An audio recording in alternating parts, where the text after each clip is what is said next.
सहारा प्रणाम, स्वागत है आप सभी का बड़ी बहस में। मैं हूं आनंद विजय सिंह। यूपी में विधानसभा चुनाव ने, महाराष्ट्र में शिवसेना प्रकरण ने और नई संसद की इमारत पर राष्ट्रीय प्रतीक पर हंगामे ने देश में विपक्ष की मुद्दा विहीन दयनीय स्थिति को उजागर किया। लेकिन जिस तरह से राष्ट्रपति चुनाव में क्रॉस वोटिंग हुई, उसने विपक्ष की तथाकथित एकता को उघाड़ कर रख दिया है। नामांकन तक एनडीए उम्मीदवार द्रौपदी मुर्मू को 27 पार्टियों का समर्थन था और यशवंत सिन्हा को मात्र 14 पार्टियों का। ममता बनर्जी, जिन्होंने खुद राष्ट्रपति चुनाव में उम्मीदवारी के लिए यशवंत सिन्हा का नाम प्रस्तावित किया था, वो सबसे पहले अपना हाथ खींचती नजर आईं।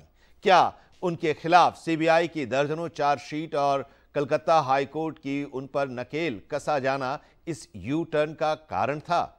उधर शिवसेना का शिंदे गुट का समर्थन मिलना तो लाजमी था, लेकिन महाअघाड़ी के घटक दलों की नाराजगी के बावजूद जब उद्धव गुट ने भी मुर्मू को समर्थन देने की घोषणा की, तो द्रौपदी मुर्मू की जीत का मार्जिन बढ़ता नजर आने लगा। राजनीति के चाणक्य माने जाने वाले शरद पवार क्यों कुछ नहीं कर पाए? BJP, YSR Congress, BSP, AIADMK, TDP, JDS और शिरोमणि अकाली दल, झारखंड मुक्ति मोर्चा जैसे क्षेत्रीय दलों के समर्थन से द्रौपदी मुर्मू का वोट शेयर लगभग 2/3 तक पहुंचने की संभावना है। लेकिन माना यह जा रहा है कि कम से कम 20 कांग्रेस के विधायकों ने, असम के ये 20 कांग्रेस विधायकों के बारे में कहा जा रहा है कि द्रौपदी मुर्मू के समर्थन में उन्होंने वोट डाला है और कई और राज्यों में भी विधायकों के मुर्मू के पक्ष में क्रॉस वोटिंग की खबर है। तो क्या इस देश में विपक्ष समाप्त हो चुका है, या उसके पास नरेंद्र मोदी सरकार के खिलाफ कोई मुद्दा नहीं बचा, या विपक्षी नेताओं में नैतिक बल की कमी है? आज हम चर्चा बड़ी बहस में इसी पर करने जा रहे हैं।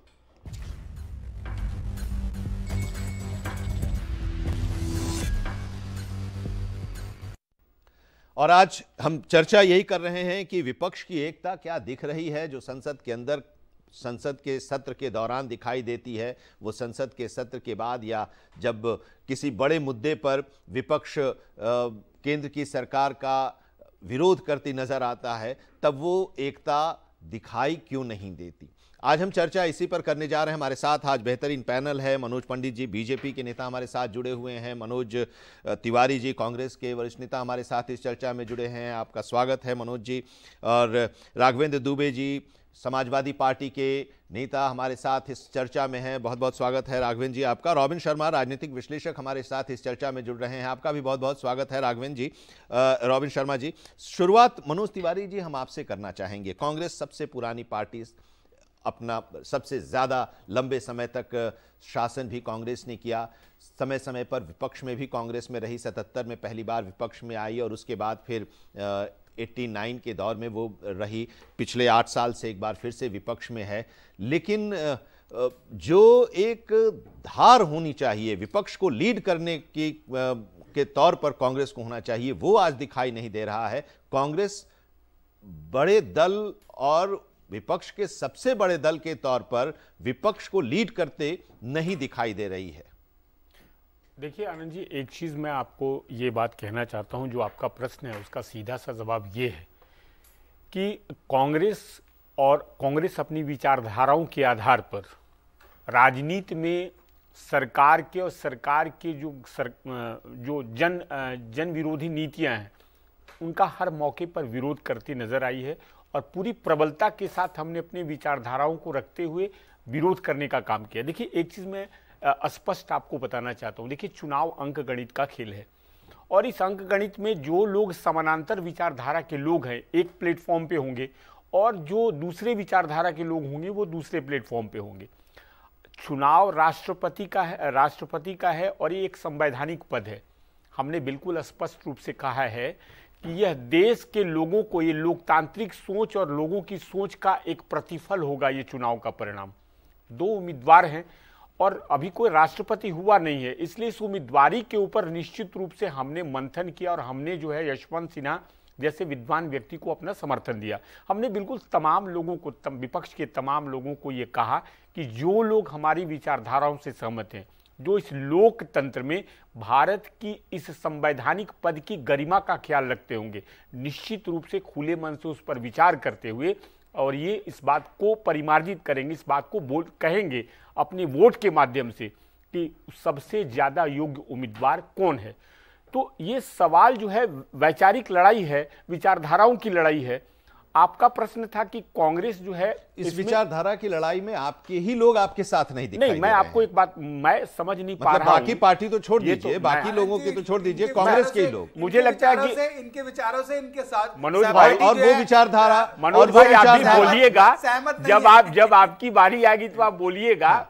आनंद जी का प्रश्न मेरे से था, मैं अपनी बात पूरी कर लीजिए। मैं आनंद जी एक बात कहना चाहता हूं कि ऐसा पहली बार मैं टेलीविजन चैनल पर सुन रहा हूं कि ये जानकारी मिली है कि क्रॉस वोटिंग हुई है। कोई वैसा कैमरा लगा था क्या कि उससे जानकारी मिलती? नहीं, वही उन्हीं लोगों ने कहा है। नहीं, ऐसा नहीं होता है। देखिए वोट डालने वाले बता रहे हैं, जिन्होंने वोट डाला उन्होंने बताया कि हम ऐसा करके आए हैं। मैं बता दे रहा हूँ, सोर्स में बता दे रहा हूँ मनोज तिवारी जी, मैं सोर्स बता दे रहा हूँ, मैं सोर्स बता दे रहा हूँ। ये सोर्स हो सकता है, आपने नहीं, मैं बता दे रहा हूँ कि कुछ लोगों ने सामने आकर कहा है, कुछ लोगों ने सामने आकर ये बात कही है। इसलिए इस आधार लोगों ने मतलब कौन, जिसने जो कांग्रेस के कुछ विधायक है, कांग्रेस के कुछ विधायक है, असम के है, दरअसल क्या है, अच्छा ठीक है, वो पता भी चल जाएगा। देखिए ठीक है, आप मत मानिए, नहीं आप दूसरी तरफ न ले जाइए, राजनीति नहीं आप दूसरी तरफ मत ले जाइए। आप तो महाराष्ट्र में भी नहीं मानेंगे, आप महाराष्ट्र में भी नहीं मानेंगे कि क्रॉस वोटिंग हुई। खैर वो छोड़ दीजिए, अब रिजल्ट आ जाएगा तो ये पता चल जाएगा। ठीक है, लेकिन अभी पास अंक गणित होगा, वो अंक गणित तो ऐसा था, अंक गणित तो ऐसा था, राष्ट्रपति के चुनाव के पहले, राष्ट्रपति के चुनाव से पहले या राष्ट्रपति के चुनाव की उम्मीदवार के नाम की घोषणा के पहले अंक गणित तो ऐसा था जिसमें एनडीए कम था, एनडीए की उम्मीदवार की जीत निश्चित नहीं दिखाई दे रही थी। लेकिन अब तो 2/3 से ज्यादा वोट की स्थिति आ गई है। आप जिस शिवसेना के साथ आप चले गए थे, वही शिवसेना के जो बाकी बचे हैं वही लोग अलग चले गए। ठीक है राघवेंद्र जी, एक आपकी पार्टी के भी विधायक का नाम सामने आया है, बरेली के जिले के विधानसभा क्षेत्र से हैं, शहजील इस्लाम। उन्होंने खुद कहा कि वो उन्होंने द्रौपदी मुर्मू को वोट किया है। अब सवाल यह है कि क्या विपक्षी एकता है? अखिलेश यादव यशवंत सिन्हा के साथ नॉमिनेशन के दिन थे, लेकिन उसके बावजूद पार्टी में क्रॉस वोटिंग हुई है। आपके साथ लड़े राजभर साहब, उन्होंने द्रौपदी मुर्मू का समर्थन कर दिया, शिवपाल यादव ने द्रौपदी मुर्मू का समर्थन कर दिया। कहां है वो एकता? विपक्ष की एकता है या नहीं है? आपको क्या लग रहा है? आप अपने यहां मजबूत हैं? देखिए निश्चित रूप से हम लोग मजबूत हैं। ये सब विचारधाराओं की लड़ाई है, कौन कहाँ गया, किसने क्या किया, किसको क्रॉस वोटिंग की या नहीं की, वो तो आगे देखने का विषय होगा कि किसने उसमें सजल, हमें लग रहा वही है जिनके पेट्रोल पंप पे बुलडोजर चला, जिनका आप नाम ले रहे हैं। तो ये वही सरकार, अगर उन्हें लग रहा है, देखिए बहुत सारे लोग, बसपा ने करा, द्रौपदी मुर्मू को समर्थन दिया। ये विचारधाराओं की लड़ाई है। एक तरफ लड़ाई वो है, देखिए ये क्या है, क्या बहुत सारे लोग इसलिए ले रहे हैं कि वो आदिवासी महिला हैं, वो मंत्री भी रही हैं और काफ़ी रहा। और सबसे बड़ी बात है कि अब राष्ट्रपति जब पद के लिए वो लड़ रही हैं, वो खुद अपने गांव में बिजली न ला पाई, जबकि महत्वपूर्ण पदों में रही। एक राष्ट्रपति पद पर रहा, और ऐसा नहीं है राज्यपाल रही, मतलब महत्वपूर्ण पदों पर रही हैं, इसके बाद भी नहीं ला पाए। इनका जैसे बहुत लोग कहते हैं कि इससे ये भला होगा वो भला होगा, या आदिवासियों के लिए एक सम्मान की बात है, लेकिन जिस तरीके से राम गोविंद जी रहे 5 साल, रबर स्टैंप की तरह यहाँ राष्ट्रपति नहीं होना चाहिए।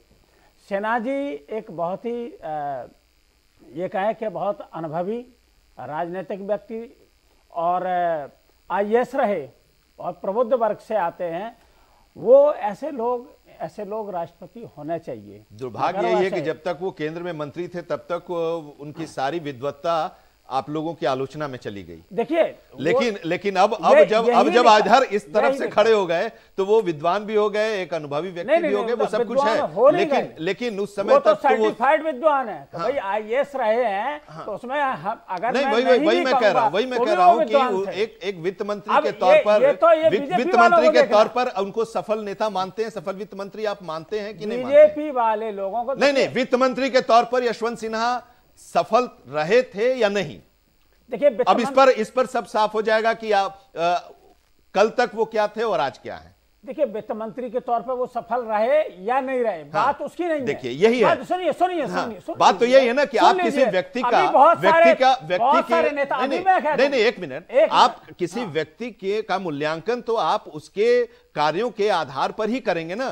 तो आप उनके कार्यों के जो सबसे बड़ा उनका कार्य था कि उसके आधार पर आप नहीं कर रहे, आप रहे या नहीं रहे कह रहे। द्रौपदी जी मंत्री रही अपने गांव में, द्रौपदी, हाँ तो ये तो इसमें ये उनकी कार्यशैली है ना। नहीं, द्रौपदी तो है ही नहीं कि अरे द्रौपदी मुर्मू को तो छोड़िए ना, आप जिसके बाद आप सक्रिय भूमिका आप जिसका समर्थन कर रहे हैं, में बिजली तक नहीं, यही दिक्कत है, यही है कि अब इसी पर सवाल ये उठना लाजमी हो जाता है। ठीक है, जरा मनोज पंडित जी के पास आए। लेकिन रॉबिन शर्मा जी, जो चर्चा हो रही है, दो विपक्ष के जो बड़ी पार्टियां हैं उनके नेताओं को आपने सुना, उनके प्रवक्ताओं को आपने सुना, राष्ट्रपति का चुनाव हो रहा है, उसमें जो स्थिति है आपने देख ली है, उपराष्ट्रपति का भी चुनाव होने वाला है।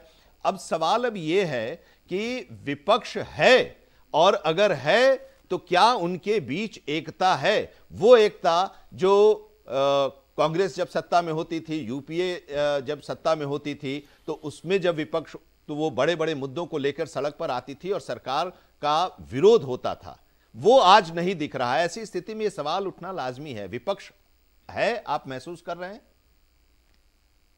देखिए, विपक्ष आज गौण हो चुका है। जिस प्रकार से असम में AIUDF के बदरुद्दीन अजमल साहब ये आरोप लगा रहे हैं कि कांग्रेस के लोगों ने क्रॉस वोटिंग कर दिया। उड़ीसा में मोहम्मद मुकीम आते हैं बाहर, कांग्रेस के MLA, और वो बोलते हैं मैंने डॉटर ऑफ सॉइल को वोट किया है, यानी कि द्रौपदी मुर्मू जी को वोट किया है। सपा के अंदर शिवपाल यादव साहब वो बोलते हैं कि भाई हम द्रौपदी मुर्मू जी के साथ जा रहे। सारे शिवसेना जो महाराष्ट्र में महाराष्ट्र विकास आघाड़ी को आगे लेके चल रही थी, वो वापस NDA के पाले में आती हुई दिख रही है। तो विपक्ष एग्जिस्ट कहां कर रहा है? विपक्ष के कुछ नेता अपने ही पार्टी के लोगों को कॉन्फिडेंस में नहीं ले पा रहे, जिसकी वजह से ये कहा जा सकता है कि विपक्ष की एकता बिल्कुल ही बिखर चुकी है और NDA ने क्लियर कट अपना एज इस पे ले लिया है। अब मनोज पंडित जी, एक आरोप आप लोगों पर लग रहा है, विपक्ष को आप कमजोर कर रहे हैं, आप मजबूत होने नहीं दे रहे हैं। उनकी एकता जब होती है तब ED, CBI और IT के जरिए आप उनको उनकी घेराबंदी करने लगते हैं, तो वो कहां जाएंगे? वो आप ही के पास आएंगे? आनंद जी, बात ऐसा नहीं है। आप ये बताइए, ID, CBI या सारे डिपार्टमेंट कोई भी है, अगर कोई भी नया जो मुकदमे हैं, जो जांचें हैं, वो पहले से चल रही हैं। ऐसा नहीं है कि कोई इंसिडेंट कोई चीजें क्रिएट करके और सारी चीजें बना दी गई हों। अब आप बताइए कि अगर कानून अपना काम ना करे तो फिर आप ही कहेंगे कि कानून अपना काम नहीं कर रहा है, ये रोक दिया गया है, चीजें खराब कर दी गई हैं। आज देश में इतिहास बनने जा रहा है। आज देश में पहली ऐसी महिला प्रधान राष्ट्रपति बनने जा रही हैं जो कभी आदिवासी बने नहीं।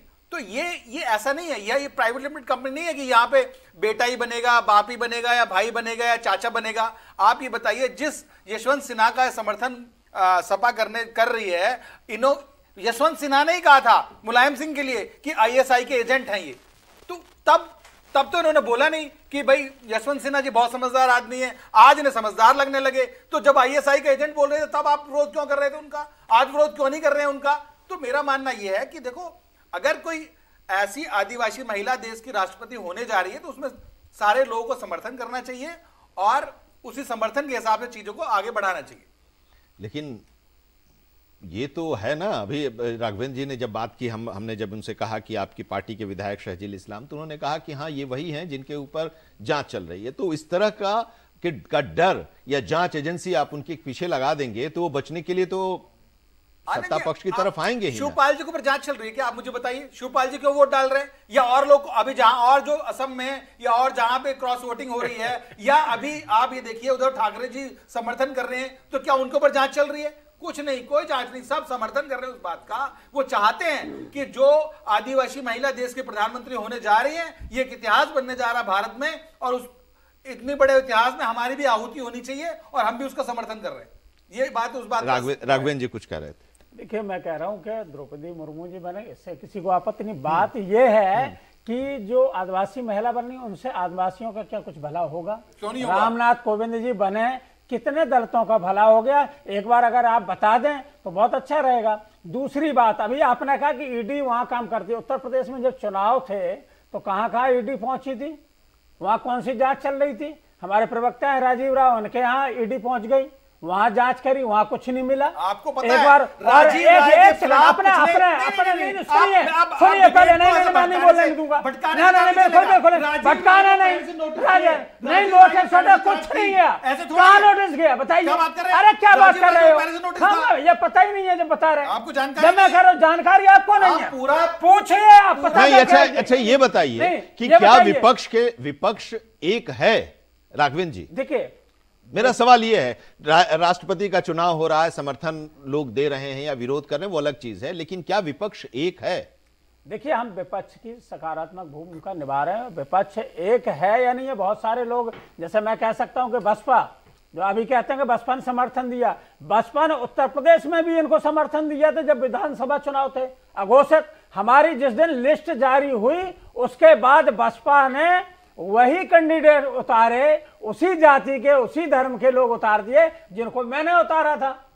तो ये तो बिल्कुल पूरे इनकी बी टीम की तरह काम कर रहे हैं। और ये क्या कह रहे हैं? ये बिल्कुल निश्चित रूप से ईडी और जो सीबीआई वहीं आती है जहां इन्हें, ये तो सरकार बदलनी होती है। इसका मतलब ये है, तो इसका मतलब यही है ना कि अब नरेंद्र मोदी की सरकार या अभी की जो भारतीय जनता पार्टी है उसके सामने विपक्ष अभी कहीं खड़ा दिखाई नहीं दे रहा। नहीं, बिल्कुल हम लोग लड़ रहे हैं। मैं तो ये कह रहा हूं कि जो सूरज उदय हुआ है, एक सेकंड मनोज भाई एक सेकंड सुन लें। जो सूरज उदय हुआ है उसको अस्त भी होना पड़ेगा। वो तो ठीक है, वो होगा। हाँ, कांग्रेस का भी था, वो होगा। चराग जल रहा था, आज अस्त हुआ कि नहीं हुआ? हाँ, होता है। सूरज सुबह दिन में उगते हैं, शाम में अस्त होते हैं। लेकिन मनोज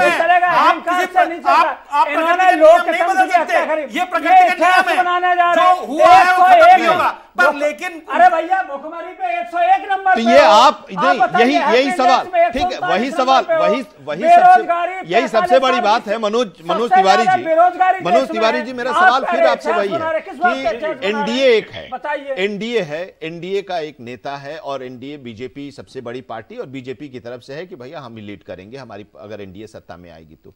यूपीए है, लेकिन यूपीए में कई सारे नेता, यूपीए के बाहर के जो भी दल हैं उन लोगों की भी अपनी महत्वाकांक्षाएं हैं, और वो महत्वाकांक्षाएं टकराती हैं, और इसकी वजह से कोई एक निर्णय नहीं। सदन के अंदर तो किसी मुद्दे पर सरकार के खिलाफ आप लोग एक होकर दिखाई देते हैं, वॉकआउट कर जाते हैं, लेकिन सदन के बाहर सड़क पर जहां लोगों को यह बताना होगा वहां पर आप एक नहीं हो पाते, वहां पर आप बिखरे हुए हैं। देखिए आनंद जी, एक चीज मैं आपको बताता हूं, राजनीति में दो तरीका है। एक तरीका है संसद में, संसदीय प्रणाली है, संसद के अंदर जो हम विपक्ष की भूमिका में हैं वो जनता के बुनियादी मुद्दों को लेकर के हैं।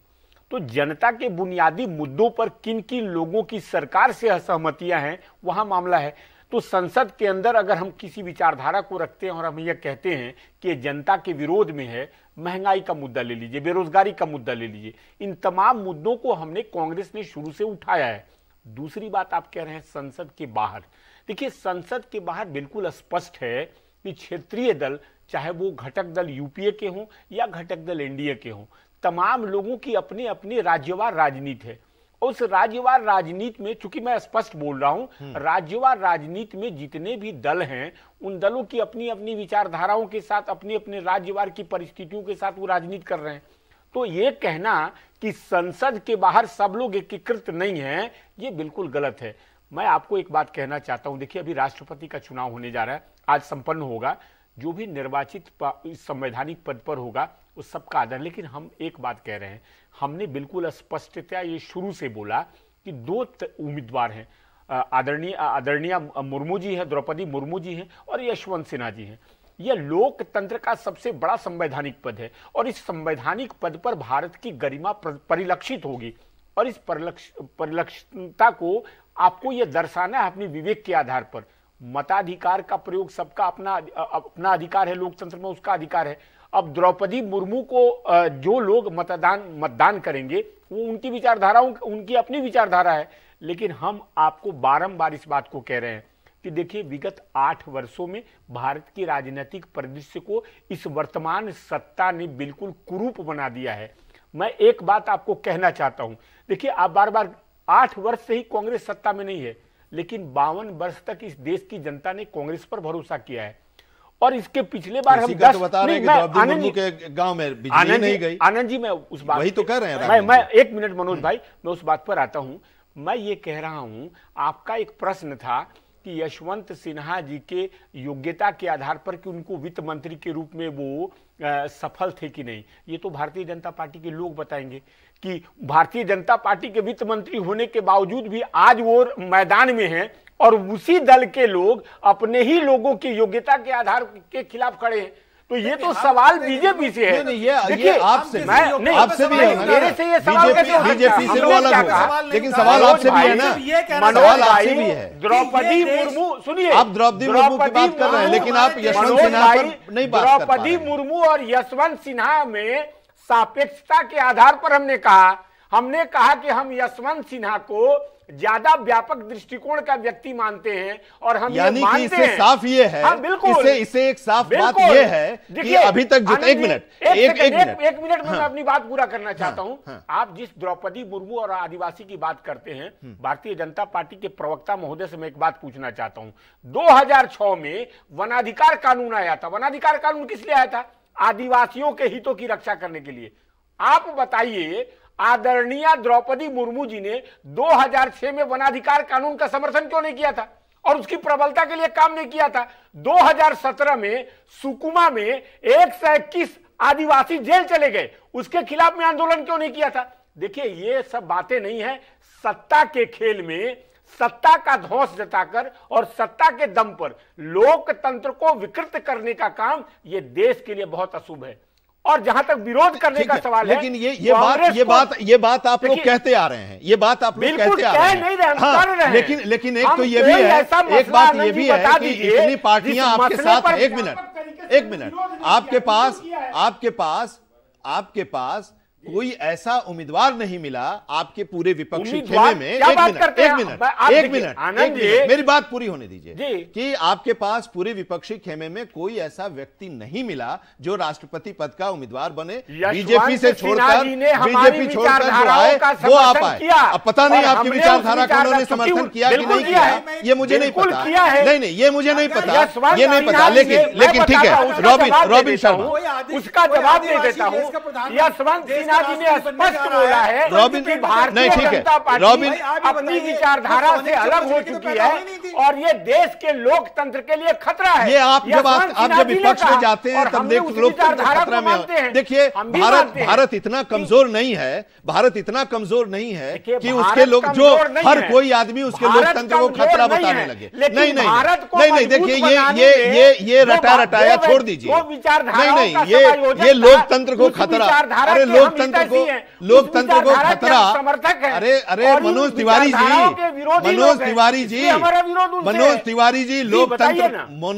जी, लोकतंत्र को खतरा तब भी नहीं हुआ था जब इंदिरा गांधी ने इमरजेंसी लगाया। मैं बताता हूं, समझ गए? इसलिए ये रटना छोड़ दीजिए। अरे उस समय क्या था? जो बुद्धिजीवी हैं, वो राघवेंद्र दुबे भी बताएंगे, कि उस दौर में मुलायम सिंह यादव को क्या झेलना पड़ा था। वो सब कहने की बात है। वो सब कहने की बात है। आखिर कौन सी ऐसी मजबूरी थी, रॉबिन शर्मा जी, आखिर ऐसी कौन सी मजबूरी थी जो, अगर हम जेडीयू को छोड़ दें, हम एआईएडीएमके को छोड़ दें, लेकिन वाईएसआर कांग्रेस की बात कर लें, बीजेडी की बात कर लें, शिरोमणि अकाली दल की बात कर लें, या शिवसेना उद्धव ठाकरे गुट की बात करें, जेडीएस टीडीपी की बात हम करें, तो ये एनडीए के उम्मीदवार के पक्ष में, क्या वो द्रौपदी मुर्मू के पक्ष में है या जो विपक्ष है वहां पर कहीं कोई भविष्य दिखाई नहीं दे रहा है इन दलों को, इसलिए वो इधर आ रहे हैं? ये सवाल आपका मेरे से है? नहीं, रॉबिन। देखिए, मैं आपको एक बात बता रहा हूं। पहली बात तो जो हमारे कांग्रेस के प्रवक्ता यहाँ बैठे हैं मनोज तिवारी जी, ये इनकी बातों से मुझे ऐसा लगा कि ये द्रौपदी मुर्मू जी को बिल्कुल ही इनकॉम्पिटेंट समझ रहे हैं। तो ऐसा किसी के बारे में सोचना ठीक नहीं है। उन्होंने काफी संवैधानिक पदों को यहाँ पर लीड किया है, राज्यपाल भी रही हैं, मंत्री भी रही हैं और बहुत ही सौम्य और साहसी महिला है। महोदय, आपकी योग्यता और अयोग्यता जो है ग्रहण के बाद फिर बदल जाएगा। आपकी योग्यता और अयोग्यता जो है ना, वो आपकी कार्य क्षमता के ऊपर ही प्रदर्शित की जाती है लोकतंत्र में। वही आप तो बहुत योग्य हैं और आप यही तो मैंने यशवंत सिन्हा के बारे में पूछा था। यही तो मैंने यशवंत सिन्हा के बारे में पूछा था कि आपकी उनकी कार्य क्षमता वो एक सफल, एक मिनट, नहीं बस एक लाइन में बताइए, एक लाइन में बताइए। नहीं, एक मिनट रविन, मैं आपके पास आ रहा हूं, लेकिन एक लाइन में, सिर्फ एक वाक्य में। मनोज तिवारी जी, एक लाइन बताइए, वो यशवंत सिन्हा एक सफल वित्त मंत्री के तौर पर रहे या नहीं रहे, आप क्या मानते हैं? हाँ या नाम बताइए। बहुत शानदार पोस्ट में। चलिए ठीक है, हाँ बस ठीक है, चलिए तब यानी कि 1999 से 2004 के दौरान कांग्रेस अगर उस समय की आर्थिक नीति की आलोचना करती थी तो वो सिर्फ और सिर्फ दिखावा था। यशवंत सिन्हा एक सफल वित्त मंत्री तौर पर रहे थे। रॉबिन जी, आपने कह दिया था, रॉबिन जी एक मिनट, उसका जवाब आपने कहा कि अच्छे थे, आपने कहा। अब उसमें इफ एंड बट नहीं, कांग्रेस से लेना नहीं है। क्यों नहीं? आपको कांग्रेस का जवाब नहीं लेना। आपने कहा कि अच्छे थे, सफल थे। मैंने तो यही कहा, हाँ या ना में बोलिए, हाँ या ना में। हाँ बस यही है। मैं आकलन नहीं कर रहा हूँ, आकलन के लिए बहुत समय नहीं है। नहीं, चलिए रॉबिन शर्मा अपनी बात पूरी कीजिए। एक मिनट रॉबिन शर्मा। और एक महिला, आदिवासी महिला अगर उनको राष्ट्रपति बनाया जा रहा है, आप उनकी योग्यता पे सवाल उठा रहे हैं। जो यशवंत सिन्हा जी, अरे आप क्यों समर्थन कर रहे हैं ये नहीं बताइएगा? आप क्यों समर्थन कर रहे हैं बताए? कहाँ? मैंने वही तो मैं कह रहा हूँ। हाँ आपने कह दिया। मैंने बोला यशवंत सिन्हा और यशवंत सिन्हा जी जिस पॉलिटिकल पार्टी में ज्यादा कॉम्पिटेंट है और लोकतंत्र की रक्षा। मेरा सवाल ये है, आपने कहा कि व्यक्ति की कार्य क्षमता के आधार पर व्यक्ति का आकलन होता है। मेरी बात आप सुनिए मनोज तिवारी, फिर चलिए आप उसका जवाब नहीं दे रहे हैं। चलिए एक मिनट, आप नहीं, अरे कॉम्पिटेंट तो वही तो मैं कह रहा हूं कि पार्टी में लोकतंत्र नहीं है। हाँ यही तो सवाल है। पार्टी में कौन? आप एक चीज हमको बता दीजिए, भारतीय जनता पार्टी के नेता यशवंत सिन्हा रहे कि नहीं रहे? और यशवंत सिन्हा वित्त मंत्री के रूप में यशवंत सिन्हा के कार्य क्षमता के ऊपर भारतीय जनता पार्टी, देखिए यशवंत सिन्हा जी मोदी जी को पसंद नहीं करते थे, इसलिए वो छोड़ के गए हैं। आप ये यशवंत सिन्हा जी को भारतीय जनता पार्टी में अरे आप यशवंत सिन्हा नहीं यही है। भारतीय जनता पार्टी में ऐसी क्या खूबी थी जो यशवंत सिन्हा साहब ने ज्वाइन किया है? यशवंत सिन्हा चलिए अब ये सवाल यहीं पर है कि विपक्ष कितना मजबूत है। ये सवाल सबके सामने है। विपक्ष कितना एकजुट है, ये सवाल सबके सामने है। आज चर्चा में हिस्सा लेने के लिए मनोज पंडित, मनोज तिवारी, राघवेंद्र दुबे जी और रविन शर्मा, आप सभी का बहुत बहुत धन्यवाद। बड़ी बहस में आज इतना ही, लेकिन जुड़े रहिए सहारा समय के साथ, जहां खबरें लगातार जारी हैं। सहारा अपना।